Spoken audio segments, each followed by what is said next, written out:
Graça e paz, igreja. Tudo bem com vocês? Tudo certinho? Amém, que bom. Comigo também está tudo bem. Vamos ouvir a palavra de Deus, né? Vamos abrir o nosso coração para que essa palavra entre nas nossas vidas. Amém? Essa noite eu gostaria de falar: será que é verdade?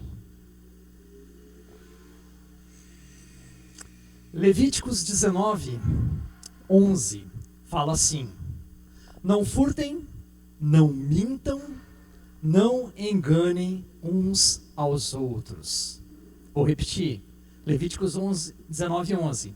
Não furtam, não mintam, não enganem uns aos outros. Hoje nós estamos estudando, vamos estudar um pouquinho sobre a mentira. E a mentira é uma coisa muito terrível e perversa na vida, que pode acontecer nas nossas vidas, Mentir é inverter as coisas, é omitir ou exagerar. Mentir é distorcer os fatos e criar uma falsa realidade. A mentira traz vergonha, a mentira traz tristeza, a mentira traz dor e a mentira traz decepção. Eu acho que dessas palavras todas que eu falei agora, algo que me pega muito é a decepção, porque às vezes nós confiamos, às vezes nós acreditamos, e quando nós percebemos que não era nada daquilo, esse sentimento de decepção é muito forte. Agora, a mentira existe, não é de hoje, A mentira já é muito tempo atrás. A mentira, ela, de uma forma assim, relacionada às notícias, ela sempre existiu. Só que com o avanço da internet, hoje, a mentira se popularizou, parece que ainda mais, Hoje, a mentira tem um nome diferente, Ela se chama fake news. Fake news. E aí, fui procurar a definição de fake news. Fake news, basicamente, é uma informação falsa que é transmitida ou publicada como se fosse uma notícia verdadeira, motivada por razões políticas, fraudulentas ou lucrativas. Então, a fake news, ela é uma informação que ela passa por ser falsa, mas na verdade, ou passa por ser verdadeira, mas na verdade ela é falsa. E baseado nisso, surgiu um movimento lá na Europa entre os jovens que estavam desempregados naquela época. E aí eles decidiram criar notícias falsas, colocaram lá na internet, e aí as pessoas viam aquela notícia, se interessavam por elas, clicavam naquelas notícias, aquele clique direcionava ela para algumas páginas que eram pagas pelo Google, E aí aqueles jovens ganhavam dinheiro fabricando fake news. Vocês já devem ter caído em alguma dessas, De ter lá uma notícia, aí você vai lá, clica, ele te leva para um outro site.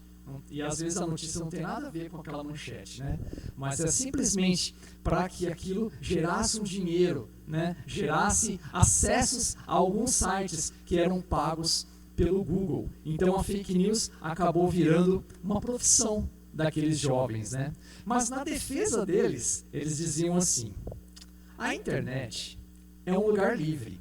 A mentira sempre existiu. São os leitores que precisam ficar atentos e checar aquilo que eles leem. O avanço das notícias falsas é culpa deles. O golpe está aí, cai quem quer. Cara, é incrível, Então a culpa é nossa. Os caras estão lá inventando notícias falsas, e aí eles falam: olha, é vocês que estão consumindo isso. Nós estamos aqui, o golpe está aqui, cai quem quer. Que época que nós vivemos, Aonde chegou essa situação, A mentira virou uma profissão. E hoje? Hoje tem tanta mentira no ar que a gente tem dificuldade de saber o que é realmente verdade e aquilo que é mentira, E já não bastava, as notícias mentirosas. Agora, com o crescimento das redes sociais, aí existe também uma outra porção de pessoas que gostam de fazer os perfil fake. Vocês já ouviram falar? Perfil fake? Perfil fake é com o objetivo de se passar por outra pessoa. O pessoal tem lá uma conta na rede social, mas ele não coloca o nome dele. Ele vai lá e coloca um outro nome, um outro cadastro, alguma outra coisa, para se passar por outra pessoa. E, geralmente o pessoal faz isso meio que para espionar, para saber o que está acontecendo por aí. Então são os perfil fake.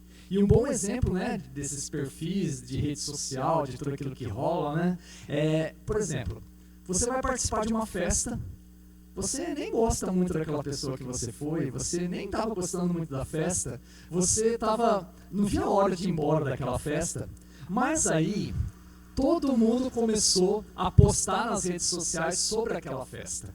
E aí você não pode ficar de fora. Então você vai lá e também posta as fotos daquela festa e ainda escreve assim, noite agradável com os amigos. Olha, que falsidade, né? Aí depois vai lá e posta com uma roupa toda esquisita lá. Aí você fala, linda, arrasou.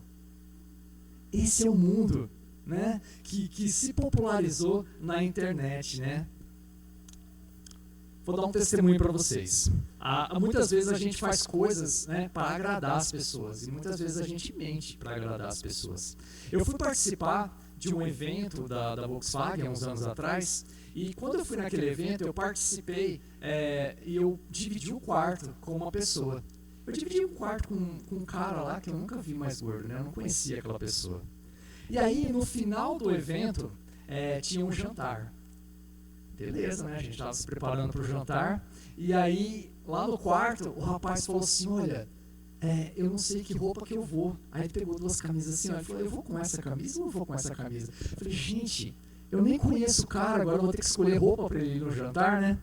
Aí eu pensei comigo assim, vai com qualquer uma, miserável, né? Tipo, aí eu fui lá e falei, vai com essa. Isso aqui é bacana. Mas ele não estava satisfeito ainda, ele estava em dúvida. Aí ele falou, meu... Aí de repente ele puxa da mala assim, ó, uma polo rosa bebê. E ele falou assim, e essa? Eu falei, rapaz, é essa. Vai com essa que você vai arrasar. Eu não iria com ela, mas eu falei pra ele, ó, show de bola. Olha eu mentindo, né? Olha eu mentindo pra quê? Pra agradar uma pessoa que eu nem conhecia. Por que eu tinha que ficar agradando ele, né?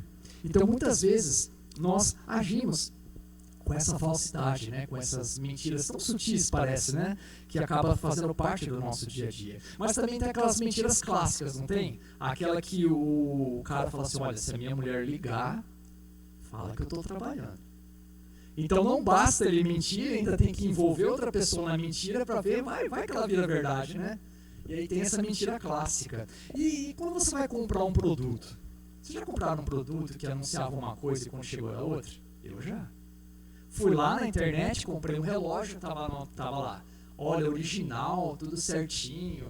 Quando chegou, pensa num bichinho pirata. O negócio meio que não tinha nada a ver com aquele anúncio, né? Então, eu fui enganado. Mas o golpe tá aí. Cai quem quer, né? Essa é a defesa desse pessoal. Mas, para a alegria de uns e para a tristeza de outros, a mentira tem perna curta. Já diz o ditado. E ela pode até caminhar por um tempo, sabe? A mentira ela pode até resistir por um tempo, mas um dia a verdade vem à tona. A verdade prevalece, assim como as trevas não prevalecem sobre a luz. Pode estar um super escuro, acender uma luz, aquilo chama atenção, né? Então, cedo ou tarde, a verdade vai aparecer. É interessante que um dia a conta vem. E pode ser que as pessoas que estão envolvidas naquela situação, elas podem até ter morrido já, de tão velho que o negócio é. Mas quando a verdade vem à tona, aquilo vai ficar para a memória daquela pessoa, sabe? Então, um dia a conta vem. E é por isso que os nossos relacionamentos firmes e duradouros, eles têm que estar baseados no quê? Na verdade. Não é verdade? Tem que estar baseado na verdade. Porque ao contrário, né, aquilo que é mentiroso, relacionamentos mentirosos, eles são destruídos. Principalmente o nosso relacionamento com Deus. Quando nós temos essa vida de mentira, né, essa vida de pecado, nós destruímos o nosso relacionamento com Deus. Mas o duro é que a mentira tornou algo tão comum que nós chegamos até a pensar que Deus não se incomoda mais com isso, sabe? É só uma mentirinha, é um pecadinho, né? De boa, todo mundo faz. Mas será que Deus realmente não se preocupa com isso? Será que Deus realmente não se incomoda mais com isso?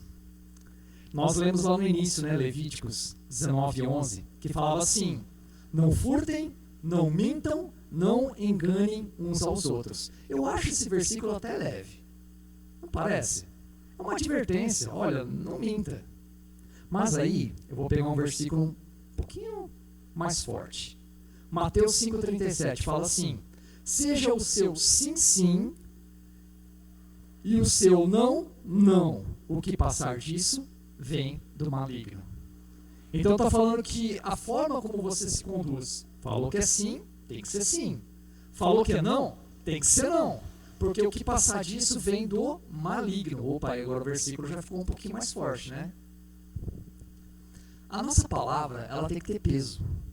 Para quê? Para que as pessoas confiem naquilo que a gente está falando.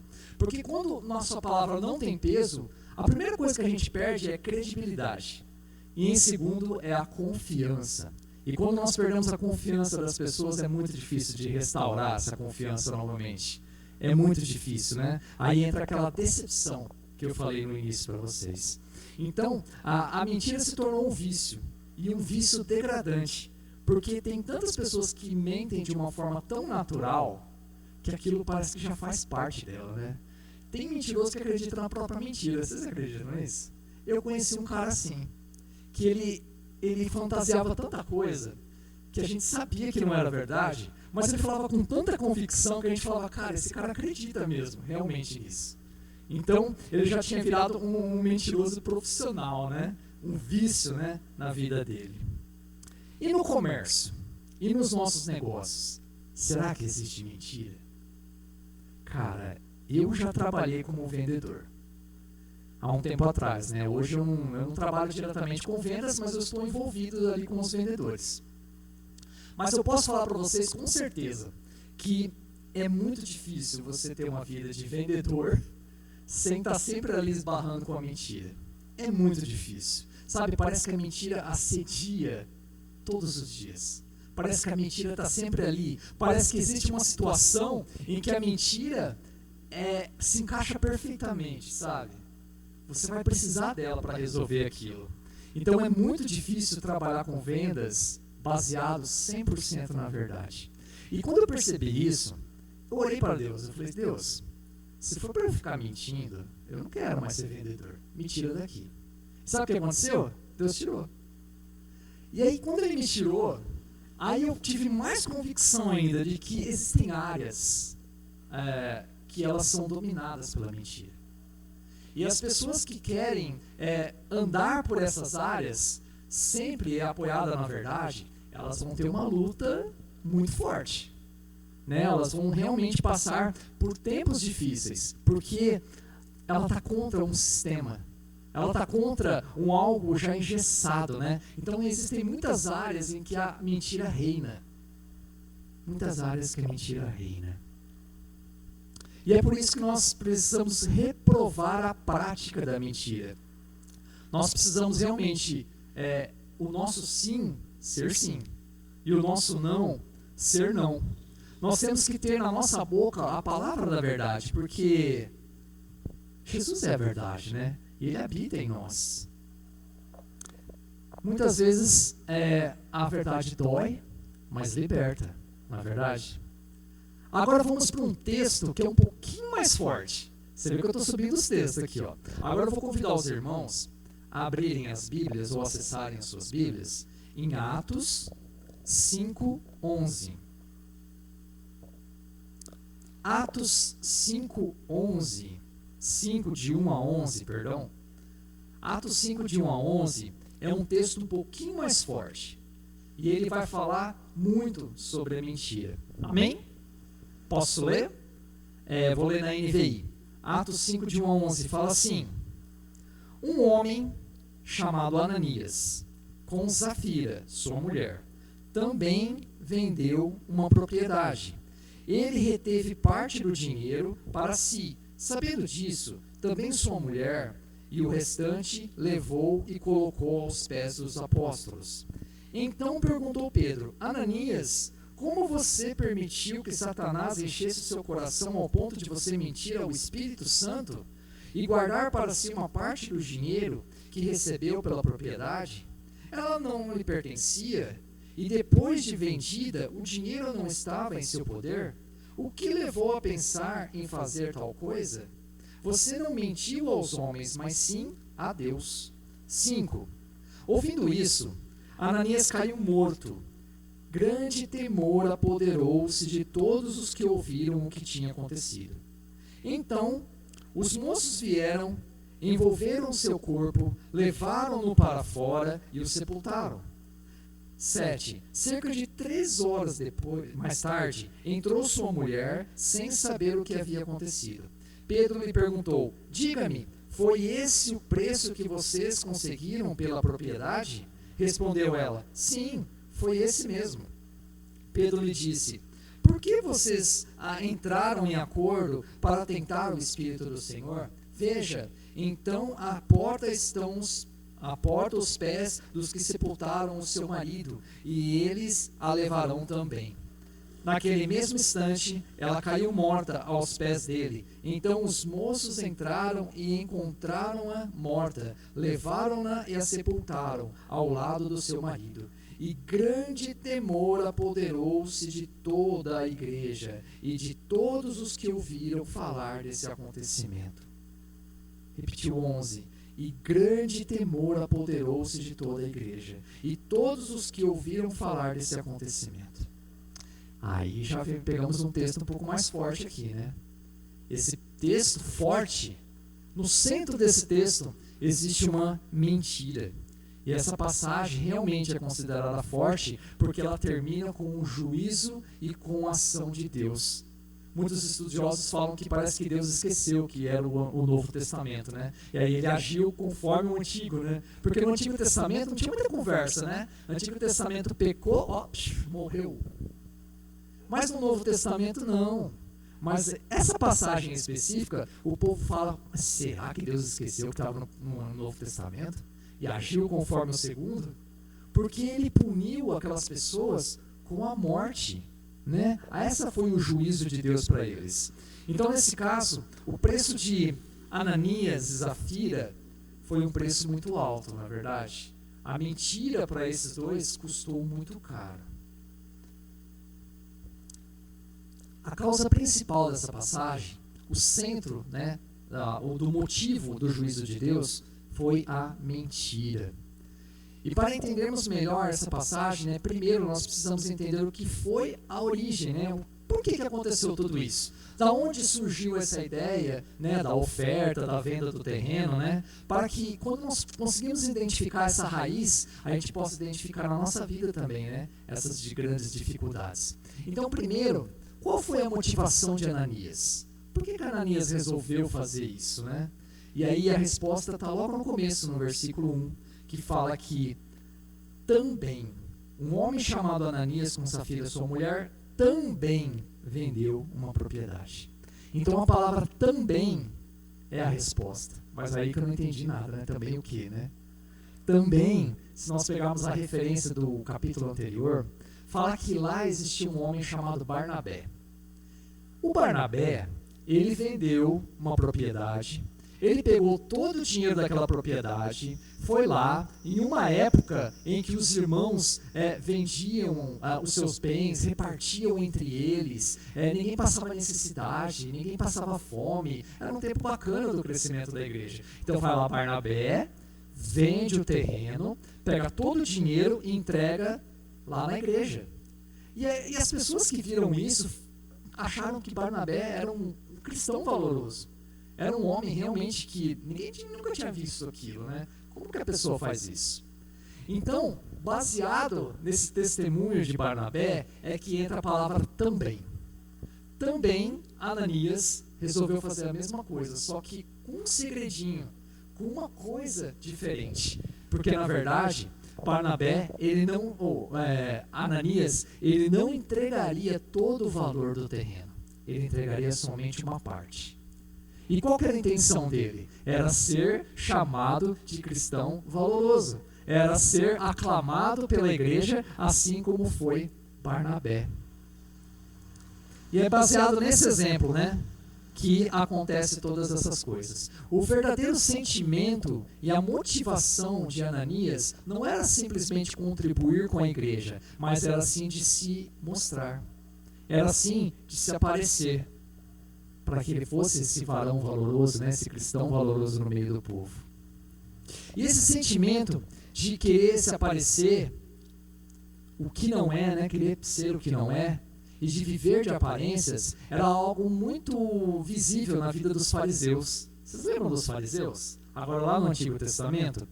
A vida dos fariseus e a conduta dos fariseus foi extremamente combatida por Jesus, dentro do seu ministério, né? Jesus chegou a chamar esses homens de sepulcro caiado. O que é um sepulcro caiado? É uma sepultura pintada de cal branquinho, né? Bonitinha, por fora, até engana, mas por dentro Jesus falava que estava cheio de podridão, estava cheio de morte, né?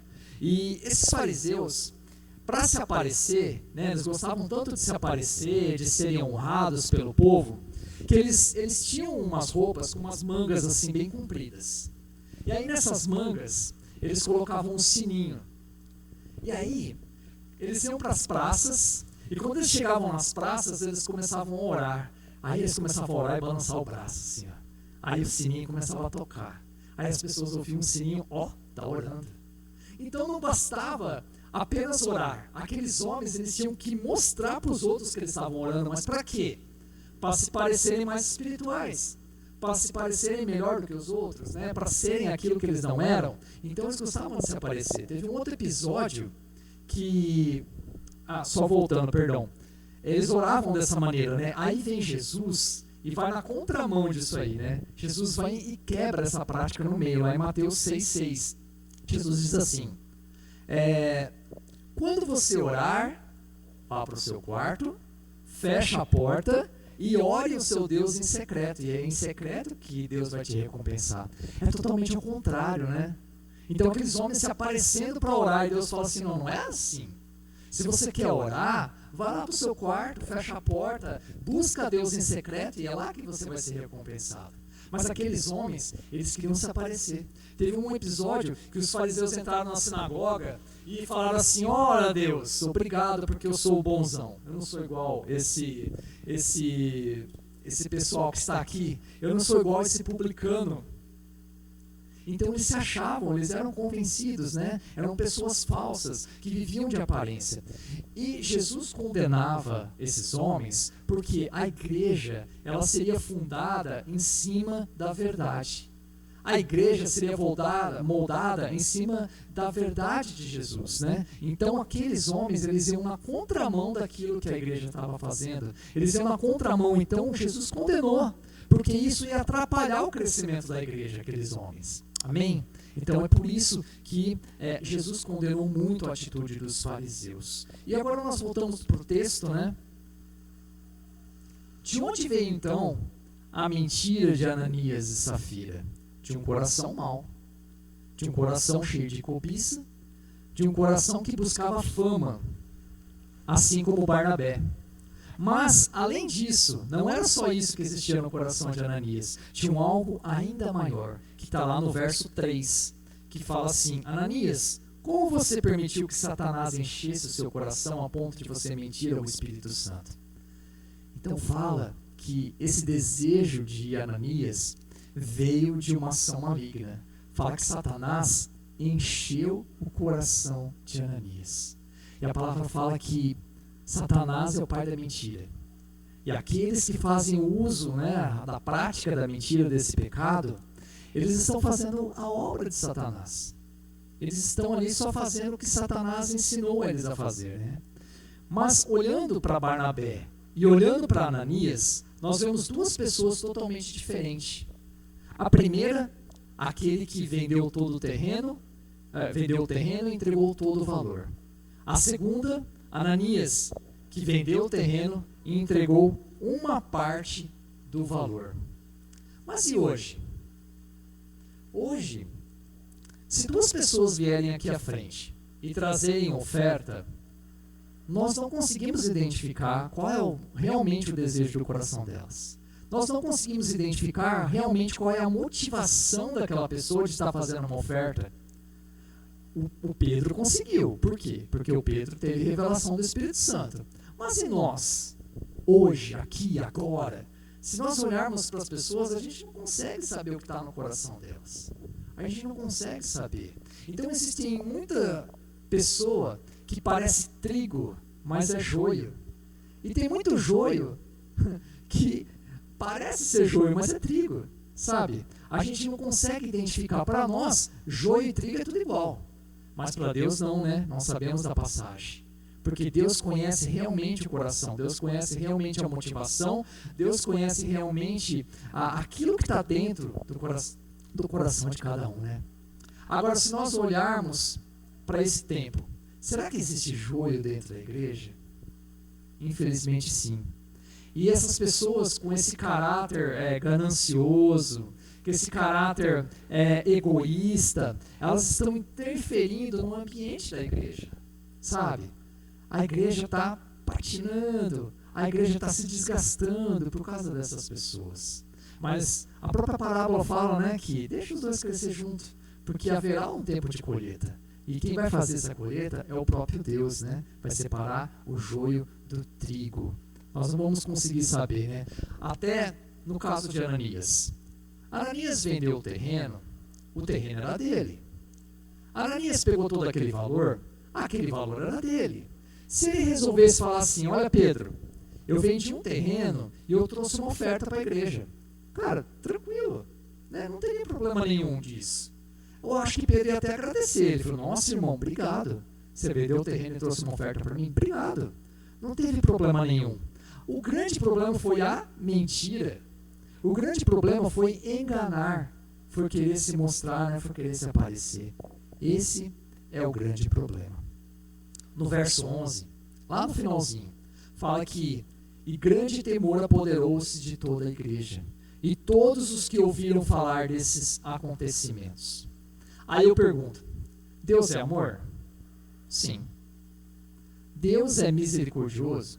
Sim. Deus é perdoador dos nossos pecados? Sim. Mas nós esquecemos que Deus também é justiça. Deus é justiça. E se esse texto está falando que a igreja teve temor nesse momento, nós não podemos tirar a força desse texto. Nós temos que olhar para as nossas vidas e ter temor também de Deus. E ainda mais se nós olharmos um pouquinho mais para os nossos pecados, misericórdia, né? Se Deus agisse da mesma forma que ele agiu com Ananias e Safira, não ia ficar muita gente na igreja, né? Ou o pessoal ia morrer, ou o pessoal ia sair correndo, né? Mas Deus, ele é misericordioso. Mas a palavra fala que o salário do pecado é a morte. Mas graças a Deus que no tempo que vivemos, as pessoas não estão morrendo literalmente, mas as pessoas estão morrendo na vida. Sabe? Nós temos uma vida que está morrendo por causa da prática da mentira.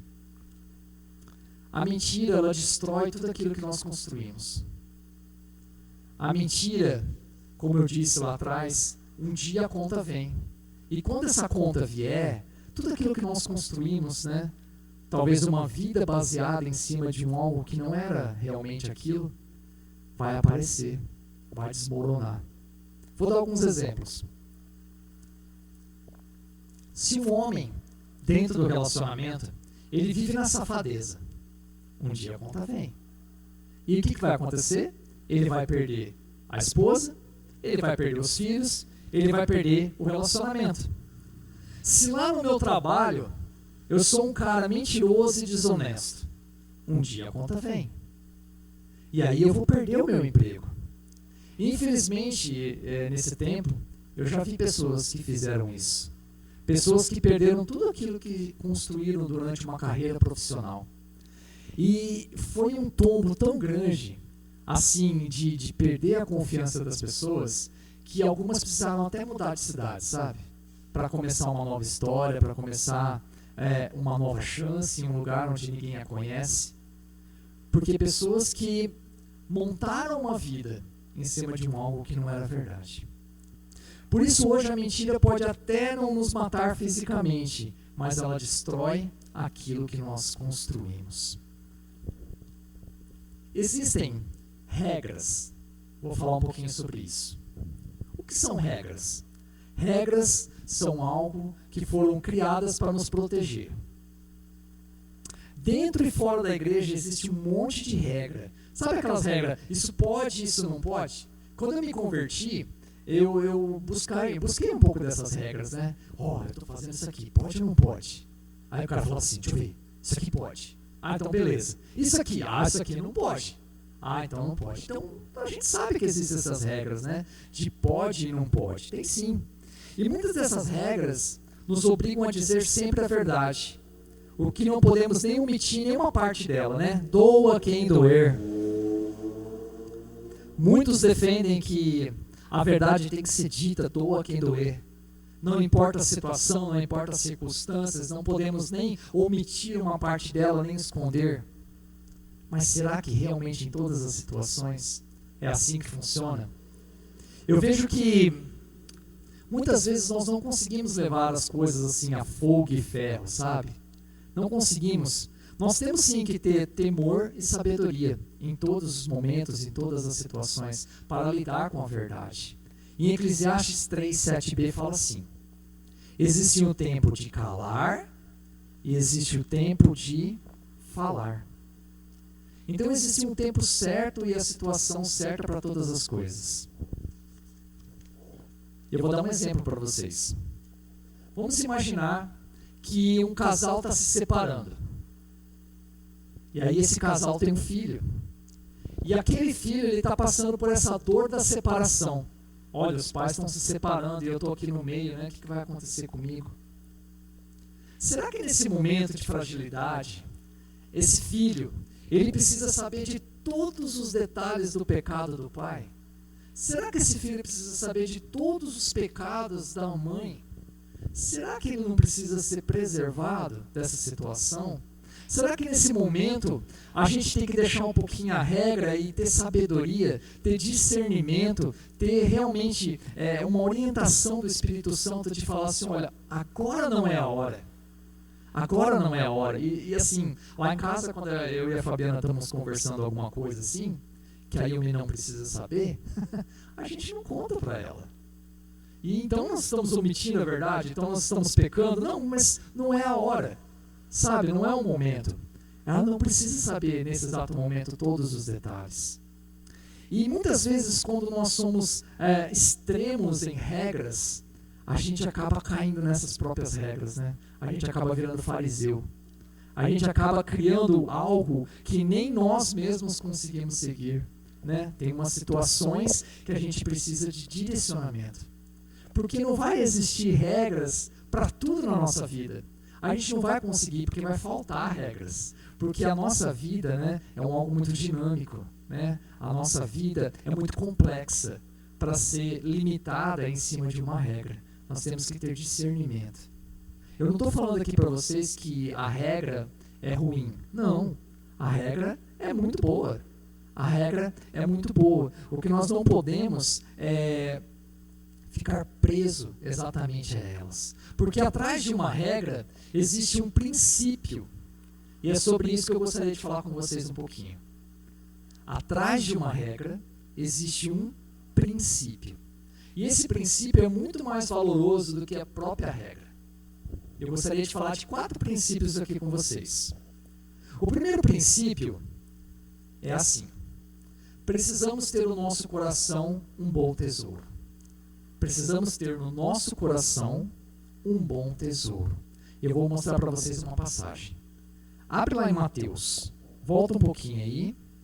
Mateus 12. Mateus 12. Eu vou estar lendo do 34 ao 35. 2 versículos. Mateus 12, 34 e 35 fala assim: raça de víboras, já começou forte. Raça de víboras, como podem vocês que são maus dizer coisas boas? Pois a boca fala do que está cheio o coração.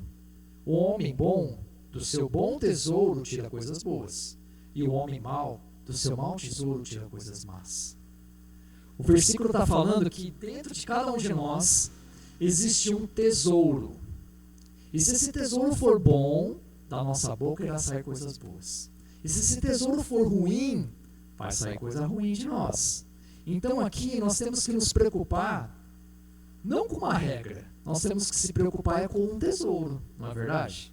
Nós temos que nos preocupar que se dentro de nós existe algo bom, e a gente não pode ficar preso numa regra para errar. Nós temos que identificar realmente esse bom tesouro, né? Então, não adianta a gente seguir uma regra e dentro de nós está tudo podre, sabe? Dentro de nós está tudo errado. Mas nós estamos ali seguindo a regra, tudo certinho, bonitinho, para as pessoas verem. Esse bom tesouro nós só conseguimos com a presença de Jesus nas nossas vidas. Vou dar um exemplo. Excesso de velocidade. Multa por excesso de velocidade. Tá lá. A placa é 80. Olha, eu vou andar abaixo de 80, porque senão eu vou ser multado. Porque se eu for multado, o valor é R$150 no meu bolso, vai doer. Então você está apenas cumprindo uma regra porque você está com medo de ser punido por ela. Mas a partir do momento que você entende que, olha, correr não é legal. Correr causa acidentes. Eu posso realmente me matar com isso. E aí a regra não se torna algo pesado. Porque aí você tem um entendimento. Então nós precisamos ter esse entendimento, esse bom tesouro, a presença do Espírito Santo em nós, naturalmente vai gerar esse bom tesouro. E nós vamos viver essa verdade. Amém? Esse é o primeiro princípio. O segundo princípio fala assim: temos que viver uma vida que não precise de uma mentira. É um estilo de vida. A forma como nós vivemos vai determinar se a gente vai precisar de uma mentira ou não para escapar de algumas situações. É interessante porque se eu precisei de uma mentira é porque eu fiz alguma coisa de errado, né? Geralmente é isso. Parece que a gente usa para encobrir.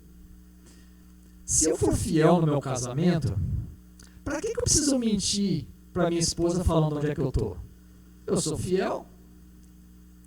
Se eu sou verdadeiro, honesto no meu serviço, por que eu preciso de uma mentira para encobrir os meus rastros?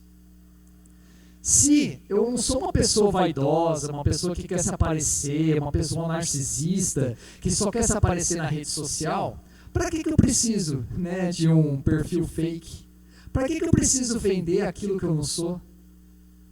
Para que eu preciso vender um produto que nem mesmo eu acredito nele? Sabe? Então, se nós tratarmos a raiz da mentira, nós não vamos ter motivos para mentir. Entenderam? Então, temos que viver uma vida que não precise. Nós temos que ter um estilo de vida que nós não precisamos recorrer à mentira.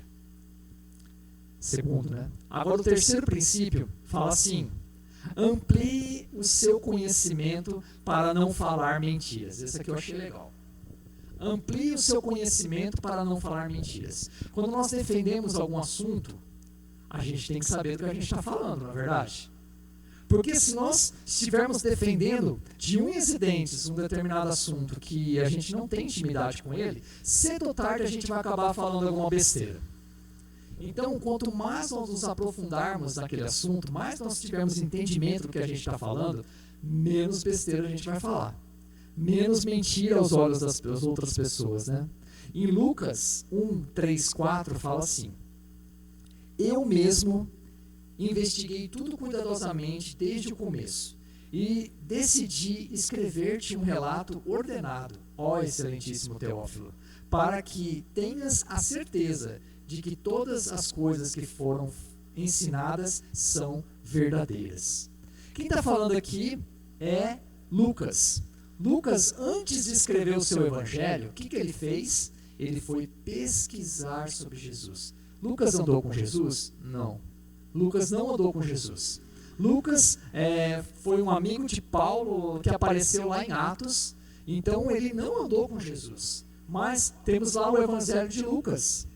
E para Lucas escrever esse evangelho, para Teófilo, ele foi pesquisar sobre Jesus. Ele falou: cara, eu preciso pesquisar para eu não falar besteira. Eu preciso realmente entender do que eu estou falando para eu não passar de mentiroso. Porque muitas vezes, por falta de conhecimento, nós passamos por mentirosos. Amém? Então, estude, preste atenção, E o quarto e último princípio fala assim, o mais difícil deles: tenha humildade. quando nós somos um pouco mais humildes, né, nós vivemos uma vida de verdade. Como é difícil, né? Por quê? Nós não somos detentores da verdade absoluta. Ninguém é o dono da verdade. Vocês já ouviram falar isso? Você não é o dono da verdade. E realmente nós não somos o dono da verdade. Então nós temos que ter humildade, né, para reconhecer que nós não temos a verdade absoluta. Porque a nossa mente, ela não guarda as coisas da forma como nós imaginamos que ela guarda. Sabe? O tempo vai passando e a gente começa a esquecer algumas coisas. Então, na nossa mente, aquilo que era verdade, naturalmente a gente acaba distorcendo. Sem querer. E uma vez eu estava lá na casa da minha mãe, estava contando um caos. Estava contando um caos ali no meio do povo. E aí, eu falava um negócio, a Fabiana me corrigia. Ela falava, não é isso não. Principalmente quando era a data. Eu falava alguma data, ela falava, não foi essa data não. E quando era dinheiro? Pagamos tanto, não sei o que, não pagou isso não. Gente, era até engraçado, porque eu errava tudo. Mas por quê? Aqueles que não me conhecessem, iam falar assim, que cabra mentiroso, né? Não é isso não. É memória fraca mesmo. É memória fraca mesmo. Aquilo na minha cabeça era a minha versão da verdade. Eu não estava querendo enganar ninguém. Mas a nossa cabeça, ela não guarda com fidelidade aquilo que, da maneira como nós imaginamos, né? Então nós temos que ter humildade para falar para as pessoas, olha, eu não lembro disso não, viu? Não vou nem arriscar falar nada aqui para não falar mentira. Então tenha humildade, né? Nós não somos detentores da verdade. Amém? Eu gostaria de concluir, fechar esse nosso estudo. Por quê? Eu trouxe esse estudo. Porque durante esse tempo, né, todo mundo sabe que nós vivemos em tempos difíceis, né? Estamos vivendo em tempos de que a mentira está muito natural. Nós vivemos em um tempo que nós nem sabemos quem está falando a verdade mais, sabe? Isso são em várias áreas da nossa vida. E está algo assim tão comum, está algo assim tão forte, que a gente fala, gente, aonde que está a verdade? Se está todo mundo falando isso, aí o outro fala assim, não é isso não, é isso. Aí você fala, não, é isso aqui. Não é isso aqui não, é isso. Você fala, gente, quem que está com a verdade? Nós precisamos conhecer a verdade. E nós sabemos que o nosso referencial de verdade é Jesus. Jesus é o nosso referencial de verdade. João 14,6 fala assim, respondeu Jesus, ele mesmo afirmando, eu sou o caminho, eu sou a verdade e eu sou a vida. Ninguém vem ao Pai senão por mim. O próprio Jesus falou que ele é a verdade, gente. E aí, tem lá João 8,32 que fala assim, e conhecereis a verdade e a verdade vos libertará. E se a gente juntar os dois versículos agora e mexer só nesse último aqui? E conhecereis a Jesus e Jesus vos libertará. Jesus é a verdade. Então, quando nós conhecemos Jesus, quando nós conhecemos a verdade, ela nos libertará, né? E muitas vezes vai nos libertar de nós mesmos. Vai nos libertar de nós mesmos. Então, quando nós estivermos passando por incertezas, né, nessa vida, em quem acreditar, saiba que a verdade está em Jesus. E é nele que nós podemos confiar. A verdade está em Jesus. E hoje nós precisamos aprender através da palavra, né? Nós precisamos ser pessoas verdadeiras, nós precisamos ser pessoas confiáveis, nós precisamos ser pessoas que vivem a verdade do Evangelho. Nós precisamos ser a pessoa, a luz, né, deste mundo, esse mundo de trevas, esse mundo que está obscuro, esse mundo que está mergulhado, né, em tantas mentiras. Então nós temos que ser essas pessoas, né, que vivem a verdade de Cristo, que da nossa boca saia palavras verdadeiras, porque Jesus habita em nós e Jesus é a verdade. Então dentro de nós sai essa verdade, né? Jesus, amém? Mas para aqueles que, sabe, têm dificuldade. Eu lembro que quando eu me converti, eu tinha dificuldade em muitas áreas, sabe? Dificuldades básicas assim, né, de falar palavrão, dificuldades de mentir, né? Então, eu coloquei para Deus isso. Falei, Deus, me ajuda, porque eu preciso, né, sair dessa, eu preciso mudar. Por quê? Porque isso é pecado, e pecado me afasta do Senhor. Jesus vem, né? Jesus transforma, Jesus cura, Jesus liberta, Jesus perdoa. E aí Ele nos ajuda a largar, né, desse vício, né, que tem destruído muitas vidas, que é a mentira. Vivamos na verdade, e a verdade é Cristo Jesus. Amém? Glória a Deus por isso. Vamos orar? Vamos orar pedindo para Deus misericórdia pelas nossas vidas. Eu sempre falo que cada um sabe aonde aperta o calo. Eu não sei como está a sua vida, muitas vezes eu não sei nem como é que está a minha, mas Deus sabe. E nesse momento, nessa noite, nós vamos nos colocar na presença de Deus e orar, pedindo perdão se for necessário. Nós vamos orar pedindo ajuda, nós vamos orar pedindo que o Espírito Santo nos direcione para que nós não venhamos a cair nesse pecado da mentira, né? Que nós sejamos pessoas verdadeiras, né? Confiáveis, pessoas cheias da presença de Deus. Amém? Querido Pai, obrigado, Deus, pela Tua Palavra.